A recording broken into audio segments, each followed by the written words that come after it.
열왕기상 20장에서 아합은 아람과 전쟁을 하면서 하나님의 도우심으로 기적적으로 두 번의 큰 승리를 거두었습니다. 베나닷 아람 왕을 포로로 잡았는데 아합은 자신의 사사로운 감정과 이득 때문에 하나님께서 죽이기로 작정하신 자를 살려주었습니다. 하나님은 선지자를 보내셔 베나닷의 목숨을 아합이 대신할 것이다, 이렇게 경고하셨습니다. 열왕기상 21장에서는 아합이 나봇의 포도원이 탐이나 그가 하나님과 왕을 저주하였다라는 누명을 씌워 돌로 쳐 죽였습니다. 그래서 그를 죽이고 또 빼앗았습니다. 그러자 하나님께서 선지자 엘리야를 보내시어 너가 또 죽이고 빼앗았느냐, 이에 대한 벌로 개들이 나봇의 피를 핥은 곳에서 개들이 아합의 피를 핥을 것이다, 이렇게 또 저주의 벌을 내리셨습니다. 이렇게 하나님께서 직접적으로 두 번이나 그의 죽음에 대하여 언급하셨는데 이것이 어떻게 집행되는지 열왕기상 22장 전반부를 우리가 지난주에 살펴보았습니다. 하나님께서 여호와의 만군을 좌우편에 두시고 하나님 보좌에서 어전회의를 여셨습니다. 그리고 하나님의 만군에게 누가 아합을 꾀어 길랄 라못으로 올라가 죽게 할꼬, 이렇게 여쭈셨습니다. 그러자 한 영이 나와 자신이 거짓말하는 영이 되어 아합의 선지자들의 입에 들어가 그로 하여금 길랄 라못에 올라가 전쟁을 하면 승리할 것이다 라고 거짓 예언을 하게 하겠다고 했습니다. 하나님께서 너는 이루고 실행할 터이니 그대로 하라고 했습니다. 그래서 아합의 선지자 400인이 거짓 예언을 했고, 특히 시드기야는 철로 뿔들을 만들어 아합 왕이 이 뿔들을 가지고 아람 사람을 찔러 승리할 것이다, 이렇게 확신을 갖고 예언을 했습니다. 그래서 아합이 이 거짓 선지자들의 예언을 듣고 길랄 라못으로 올라갔습니다. 하나님께서는 이렇게 아합의 내면에 어떠한 역사하심으로 그로 하여금 잘못된 판단을 하게 함으로 길랄 라못의 이제 전쟁의 결정을 내리게 했습니다. 이것이 우리가 지난주에 살펴본 내용입니다. 오늘은 이렇게 아합의 내면에서 또 하나님이 경고하신 벌이 작동되도록 하신 여호와께서 이제 아합의 외적으로 어떻게 역사하셔서 그로 하여금 길랄 라못에서 죽게 하시는가, 이것을 보여줍니다. 북이스라엘의 아합 왕과 남유다의 여호사밧 왕이 연합하여 길랄 라못으로 이제 아람과 전쟁하러 올라갔습니다. 그때 꾀가 많은 아합 왕은 남유다의 여호사밧 왕에게 이렇게 30절로 말했어요. 나는 변장하고 전쟁터로 들어가려 하느니 당신은 왕복을 입으소서. 아람 왕은 이 전쟁이 아합의 선동으로 일어난 것임을 알았기 때문에 자신의 병거주의관 32명을 불러 너희는 큰 자나 작은 자나 더불어 싸우지 말고 아합 왕과 싸우라, 이렇게 명령했습니다. 그래서 전쟁이 벌어지자 병거주의관 32명이 왕복을 입은 자를 찾았습니다. 아합은 변장을 했죠. 그러니 남유다의 여호사밧 왕이 왕복을 입은 것이 발견되어서 32명이 집중적으로 그를 쫓아갔습니다. 그러자 여호사밧 왕은 놀라서 나는 아합 왕이 아니다, 이렇게 큰 소리로 외쳤습니다. 그래서 32명이 병거주의관이 쫓는 것을 그쳤습니다. 이러한 모든 것을 아합 왕은 지켜보며 얼마나 흐뭇했겠습니까? 자신의 계획대로 전쟁이 남유다와 연합하여 벌어졌고, 또 자신은 왕복을 벗어버리고 변장을 해서 또 적들의 추격을 피한 것입니다. 그래서 전쟁의 승리도 400인의 선지자가 말한 것처럼 자기 있을 것이다, 이렇게 생각했을 것입니다. 그런데 그때 화살이 어디에선가 무심코 날아와 아합 왕의 갑옷솔기를 맞췄습니다. 아합 왕의 갑옷솔기는 어떤 심장이나 머리가 아니기 때문에 치명상이 아닙니다. 그래서 제때 치료를 받으면 살아날 수 있습니다. 아합 왕은 자신의 병거 모는 자에게 내가 화살을 맞았으니 너는 돌려서 전쟁터에서 빠져나오게 하라, 이렇게 명령했습니다. 그럼에도 불구하고 전쟁이 하도 맹렬해서 어떻게 빠져나갈 수가 없습니다. 아합 왕은 갑옷 솔기에 화살을 맞은 채 아람 병사를 막아 싸워야 했습니다. 그러면서 점점 피가 흘렀고 이것이 병거 바닥에 고일 정도가 될 즈음에 아합은 과다출혈로 죽었습니다. 이렇게 전쟁이 저녁에 끝나 이제 아합의 병사들이 죽은 아합 왕을 이 병거로 실어서 사마리아로 데리고 와 장사했습니다. 그리고 나서 병거 바닥에 고인 피를 씻어야 되지 않습니까? 그래서 이것을 못에서 씻는데 그때 여호와의 하신 말씀처럼 개들이 나봇의 피를 핥은 것입니다. 그래서 여호와께서 하신 말씀이 그대로 집행이 된 것입니다. 하나님은 아합을 임의적으로 날아온 화살을 통해 죽이셨습니다. 이것이 의미하는 것은 하나님께서 어떠한 일을 이루시고자 할 때에 우리가 생각지 못하는 다양한 방법, 우연히 날아오는 화살을 통해서도 이루신다는 것입니다. 그래서 하나님께서 뜻하신 것을 막을 자가 없다, 하나님의 손길을 피할 자가 없다, 이러한 의미입니다. 어떤 포악한 자가 큰 죄를 지었습니다. 이러한 자를 사람들이 죽이면 대부분, 우리는 거의 반드시라고 할 정도로 증거가 남습니다. 그런데 하나님이 하시는 일에는 증거가 남지 않습니다. 우리는 때때로 어떤 사람이 심장마비로 죽었다, 이러한 기사를 접합니다. 이것을 사람이 임의로 하면은 약물로 심장마비를 일으킨다, 그러면 약물 검사를 통해서 증거가 남습니다. 하지만 하나님께서 하시면 자연사예요, 자연사.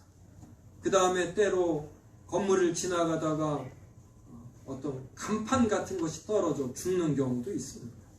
이것은 사고사라고 합니다. 큰 트럭과 정면으로 부딪혀 죽어도 이것이 사고사입니다. 하지만 하나님이 사람이 일부러 죽이려고 하면 대형 트럭 운전사를 회유해야지 되고, 그러는 중에 증거가 남습니다. 또 죽이고 싶은 사람이 어느 길로 지나다니는가, 이걸 조사하다가 CCTV에 또 잡힙니다. 그래서 사람이 하는 일에는 증거가 남지만 하나님께서 하시고자 하면 우연한 여러 각종 사건을 통해서 하나님께서 증거 없이 집행하시는 것, 이것을 볼 수가 있습니다.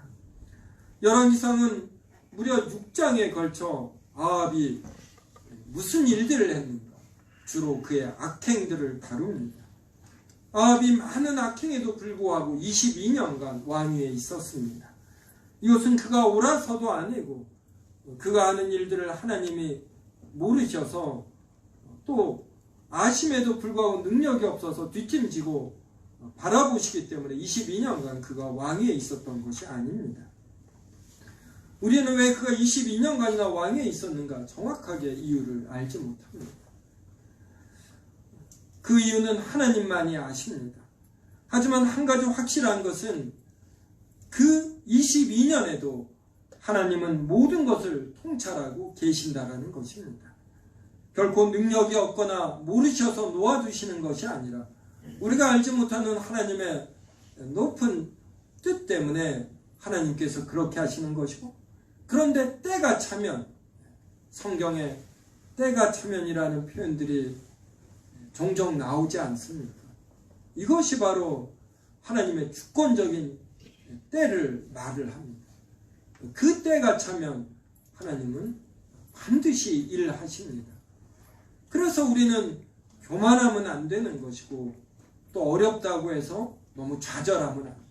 때가 되면 하나님은 반드시 하나님을 진심으로 섬기는 자를 높이시기 때문입니다. 우리는 이런 하나님에 대한 섭리사상을 가져야 합니다. 하나님은 전능하시고 전지하시고 무소부재하시기 때문에 안 계신 때가 없고 안 계신 곳이 없습니다. 모든 시간을 통찰하시고 모든 곳에 벌어지는 일을 아시는 하나님께서 하나님의 때가 되면은 반드시 역사하십니다. 그래서 이런 하나님께서 살아계시고 바로 내 안에 성령께서 내주하신다라는 것을 안다라면 우리에게는 어떠한 자신감이 생기고 나를 하나님께서 인도하실 것이라는 어떠한 평안감이 있습니다. 그래서 그리스도인은 늘 이러한 하나님에 대한 섭리 사상으로 어떤 옳은 것을 행하려는 자세를 갖고 또 어려움을 같이 더불어 경쾌하게 견디겠다라는 생각을 가져야 합니다. 아합이 제의하는 동안 하나님의 말씀에 깨어있는 엘리야 선지자와 같은 이들이 얼마나 힘들었겠습니까? 자기가 갈멜산에서 영적 대결을 벌여 바알 선지자 450인을 다 죽였습니다. 그러면 그는 세상이 바뀔 것이다 생각했습니다. 그런데 더 살아 있습니다. 어떤 변하지 않는 현실, 아합의 여전한 어떤 제의를 보며 엘리야는 크게 실망했을 것입니다. 그런데 그렇게 늦게 일하시는 것처럼 보이는 하나님께서 때가 되니까 우연히 날아가는 화살을 통해 아합을 죽이십니다. 하나님의 말씀을 선포하는 선지자들이나 그 말씀을 받아들이는 참된 신자들은 하나님의 말씀을 실천하고 존중하되 비참한 현실을 보며 너무 아파하지 않아야 합니다. 하나님께서 살아계셔서 이 역사를 이끌어 가시기 때문입니다. 그래서 현실에 관심을 갖고 올바른 것이 집행되도록 노력을 하되 그런데 너무 아파하지 않는 것. 하나님의 섭리 속에서 또 이러한 어려운 때가 주어지는 것이구나. 하나님께서 아합에게 22년이라는 제의 기간을 허락하셨구나. 우리가 일제강점기라면 나라를 빼앗긴 이 아픔이 얼마나 심합니까? 이런 차별 대우받는다는 건 참 힘들잖아요.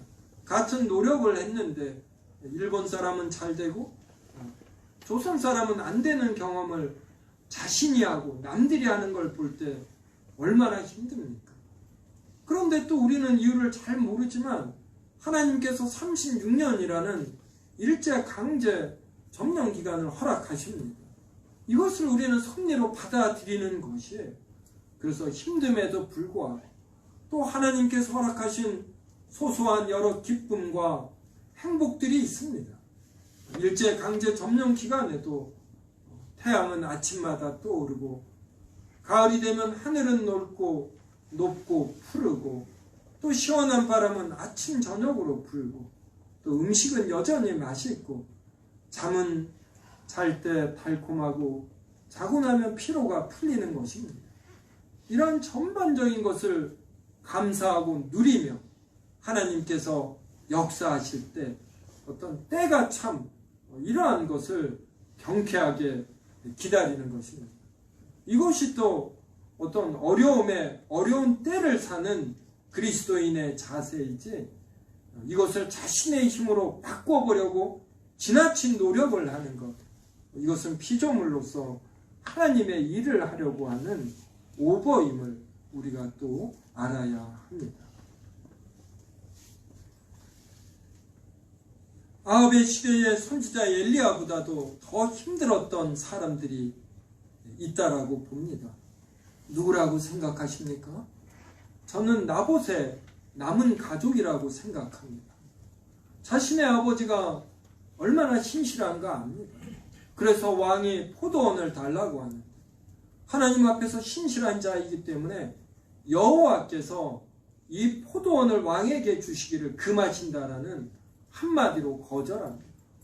하나님께서 이 땅을 나에게 주셨고 이것을 함부로 사고 팔지 말도록 하나님께서 말씀으로 정하셨는데 내가 어떻게 주겠습니까? 이렇게 말한 것입니다. 근데 이러한 신실한 자신의 아버지를 하나님과 왕을 저주하였다라는 거짓 증언자를 세워 돌로 아주 처참히 죽였습니다. 이것을 지켜본 나봇의 가족들은 어떤 자다가도 깰 일입니다. 이러한 나봇의 가족들은 아합이 그 이후에도 승승장구하며 더 넓은 영토를 차지하려고 전쟁터에도 나가는 것입니다. 이 기간 동안 얼마나 힘들겠어. 그런데 하나님의 섭리 사상을 믿는다라면 이 아픔은 그대로 또 마음에 가지면서도 때가 되면 하나님이 일하실 것을 믿음으로 또 하나님에게 주신 여러 소소한 행복과 기쁨을 찾아 발견하여 누리는 것입니다. 그래서 하나님의 섭리사상을 믿는 사람은 복수심으로 이 속마음이 문드러져 없어지는 게 아니에요. 아프겠지만 동시에 하나님을 믿음으로 견디고 이겨내는 어떠한 경쾌함이 있고 내일이라도 하나님께서 어떤 우연한 일을 통하여 그를 벌하실 것이라는 어떤 기대감으로 이렇게 박진감 있게 인생을 사는 것이 있습니다. 에베소서 4장 26절부터 20절을 찾아 저와 한 절씩 읽겠습니다.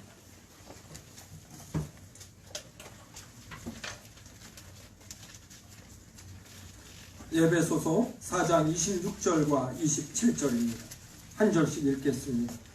분을 내어도 죄를 짓지 말며 해가 지도록 분을 품지 말고 마귀에게 분을 주지 말라. 구원을 받은 신자는 분을 낼 일이 있어도 어느 선까지만 내어야 합니다. 그래서 그리스도인은 화를 낼 때 화가 날 일이 있으면 화를 내야지 되죠. 성경도 말을 하죠. 분을 내어도 분을 내지 말라 아니에요. 분을 내어도 죄를 짓지 마요. 그래서 어느 험악한 말 이걸 절제하는 것입니다. 막 입에서 나오고 싶거든요. 그때 하나님을 두려워함이 있어야지. 그래서 결정적인 말은 하지 않는 것. 결정적인 어떤 화내는 행위를 하지 않는 것. 이것이 그리스도인이 지녀야 할 절제의 덕목입니다.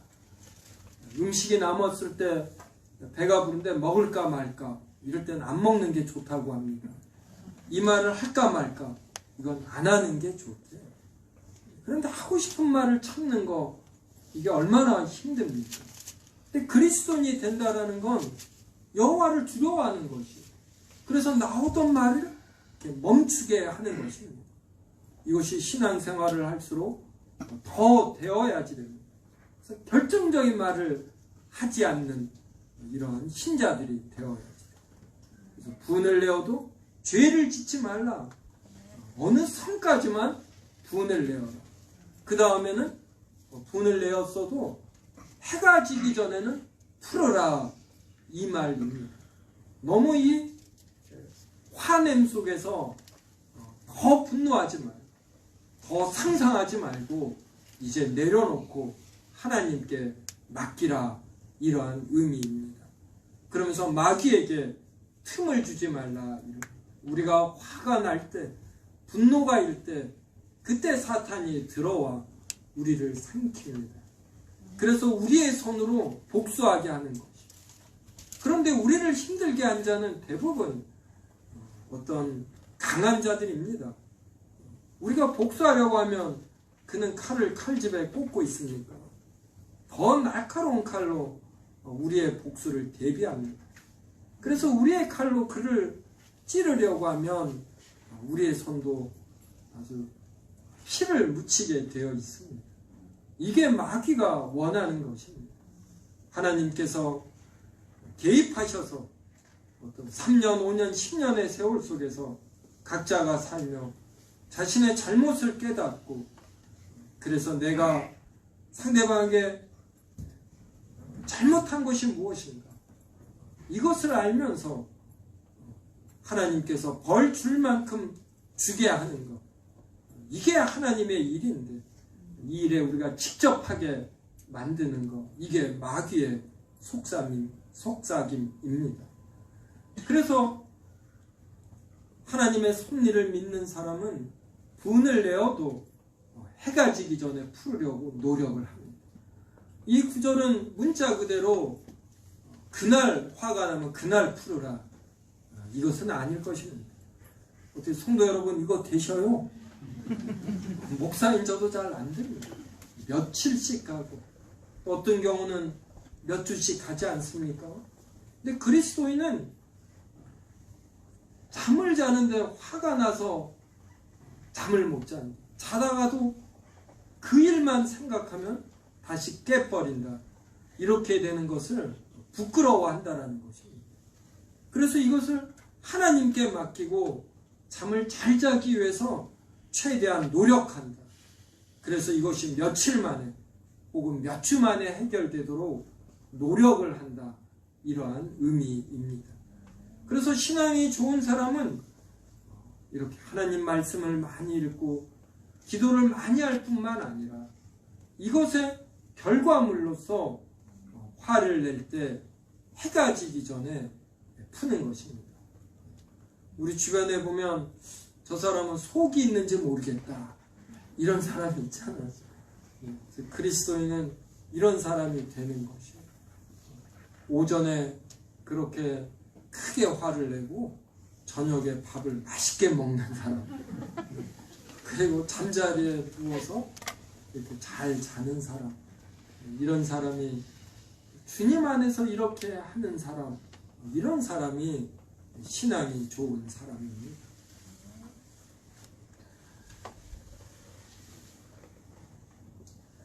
성도 여러분이 인생에서 밥맛이 사라지는 경험을 해보셨는지 모르겠습니다.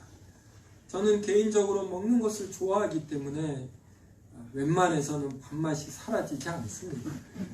그런데도 인생을 살다 보니까 이런 경험이 있더라고요. 목사가 이러니까 얼마나 부끄럽습니까? 그래서 하나님께 최대한 내려놓고 하나님께 맡기려고 합니다. 잠도 잘 자는 자가 되고 싶지, 자다가 그 일 때문에 깨어서 잠 못 드는 이러한 일은 우리가 이해하면서도 또 신자된 자로서의 부끄러움이 되는 것입니다. 그래서 집중되는 일이 생기면 생길수록 오히려 이렇게 피하고 떠나고 내려놓고 하나님께 맡기는 우리가 될 수 있기를 진정으로 바랍니다. 로마서 12장 15절부터 20절도 읽겠습니다. 로마서 12장 15절에서 20절입니다. 저와 한 절씩 읽겠습니다. 즐거워하는 자들과 함께 즐거워하고 우는 자들과 함께 울라.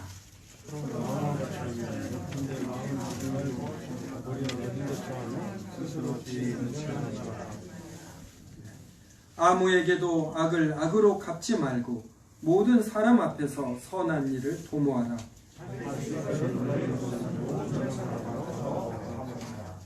내 사랑하는 자들아, 너희가 친히 원수를 갚지 말고 하나님의 진노하심에 맡기라.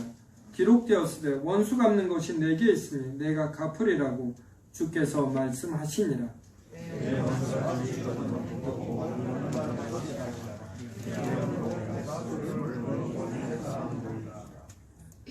참된 신앙인은 즐거워하는 자들과 함께 즐거워하고 우는 자들과 함께 우는 것입니다.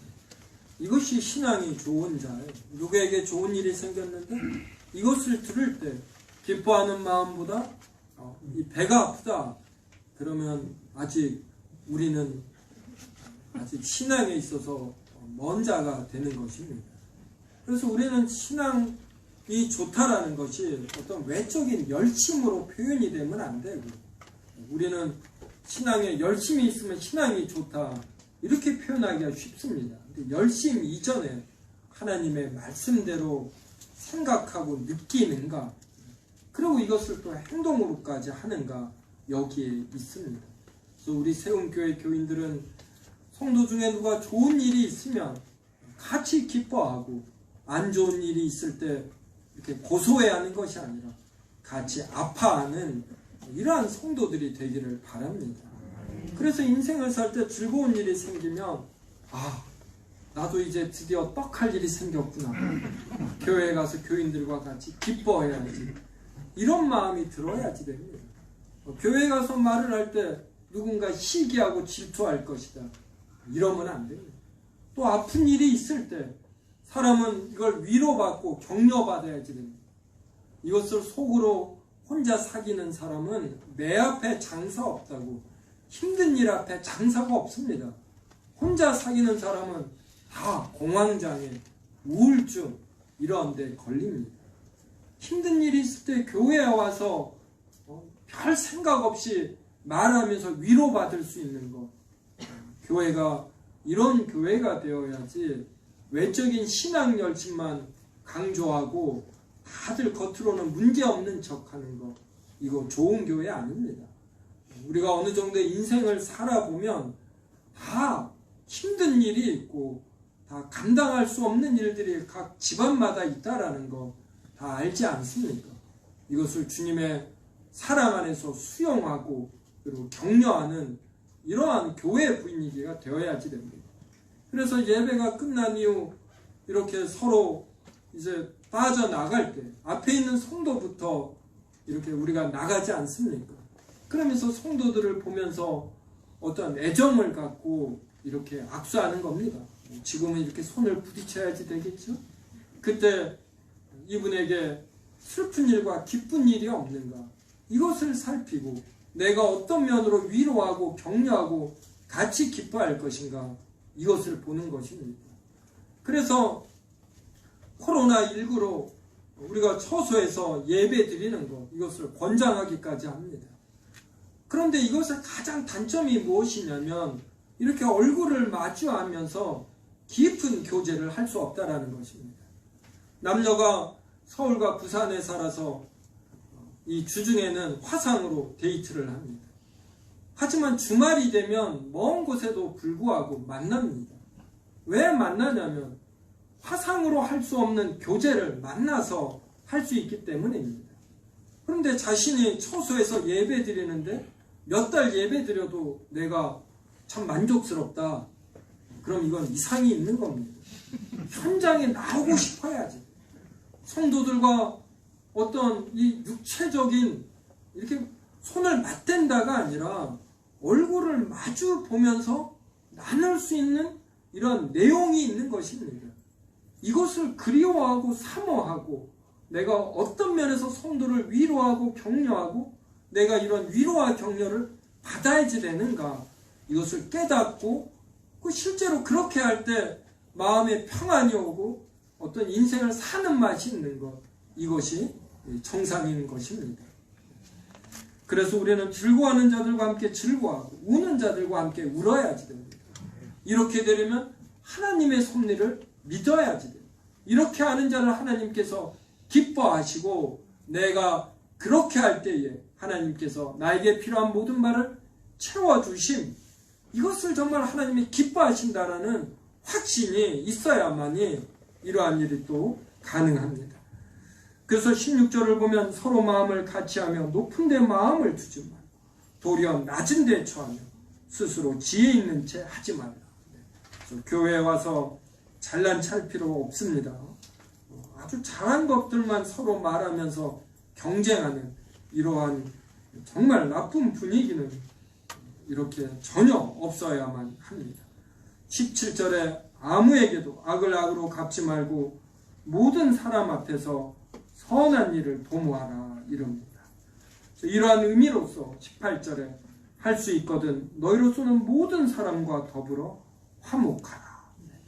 우리는 내가 좋아하는 일부만이 아니라 할 수만 있다라면 모든 사람과 더불어 화목하기 위해서 노력해야지 됩니다. 19절에 내 사랑하는 자들아, 하나님께서 우리를 사랑하십니다. 그래서 내 사랑하는 자들아, 너희가 친히 원수를 갚지 말고 하나님의 진노하심에 맡기라. 원수 갚는 것이 내게 있으니 내가 갚으리라. 이렇게 하나님께서 말씀하십니다. 저는 목사로서 이러한 것을 실천하기 위해서 노력을 합니다. 이 전초 단계로서 제가 사랑까지 못할 때, 즉 원수가 줄일 때 먹을 것을 주고 마실 것을 주는 여기까지 가지는 못할지라도 최대한 잊으려고 합니다. 그에 대한 어떠한 이 불편한 마음, 이것을 잊어버리는 것이. 잊으면 그때 이 마음에서 아주 무거운 바위를 내려놓는 것이 됩니다. 얼마나 가벼워지는지. 이것이 힘들지만 하고 나면은 얼마나 편안한지 모릅니다. 그리고 하나님께 맡기는 것이.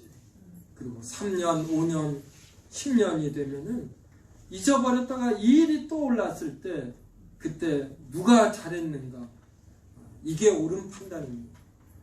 우리가 어떤 그 원수된 사건에 대하여 집중해 있으면 자기가 잘한 것만 생각되고 남이 잘못한 것만 떠오릅니다. 그래서 올바른 판단을 할 수가 없어요. 근데 10년 정도 지나고 나면은 어떤 판단력이 생깁니다. 그래서 우리가 우리의 손으로 원수를 갚으려고 하면 과다하게 갚게 됩니다. 자신이 옳다라고만 여기게 되는 것이에요. 이게 피조물의 한계입니다. 그래서 원수 갚는 건 하나님에게 있는 것이에요. 그리고 원수를 갚으려면 우리가 호신탐탐 깨어 있어야지. 이게 얼마나 힘듭니까? 밥맛도 없고 잠도 잘 안 오고 이 모든 걸 내려놓는 것이에요. 그러면 하나님께서 정확하게 판단하십니다. 내가 정확하게 판단하려는 부담이 없어져요. 그래서 원수를 하나님께 맡기는 건 우리가 자유로워지는 것입니다. 나의 옳고 그름의 이 한계를 인정하는 것이에요.